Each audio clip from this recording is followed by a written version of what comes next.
Бүгін өте дәмді, жұмсақ болып шығатын қызыл бархат печеньясын дайындаймыз. Видеоны аса лайк басып, жаңадан сеп жүрмесін тіркеп, қоңырау белгісін басып кетіңіздер. Үй температурасындағы сары майымызға қантымызды, 2 жұмыртқамызды салып, жақсылап миксермен 1 құрамды болғанша араластырамыз. Толық құрамын видеоның астында жазып қалдырамын.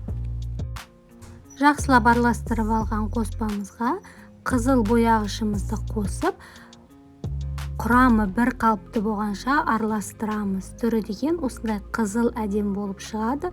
Алдын ала илегіштен қопсытқыш какао ұнымызды өткізіп алып, 2-3 бөлікке бөліп қосып, 1 қалыпты 1 құрамды болғанша жақсылап қолмен қамырымызды илейміз. Қамырымыз қатты болмайды, жұмсақ қамыр болып шығады.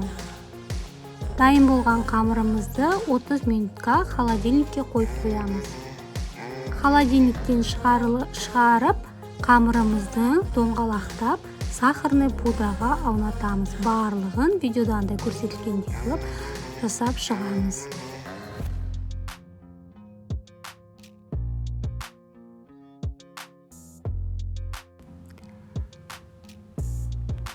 Формамызға пергаментін бумагамызды төсеп, печеньямыздың арасын ашық қалдырып, видеодағындай көрсетілгендей қылып орналастырамыз.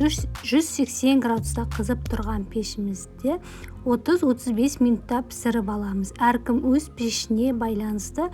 Мен 30 минутта пісіріп алдым. Қызыл бархат печеньямыз өте дәмді болып шығады. Жасап көріңіздер.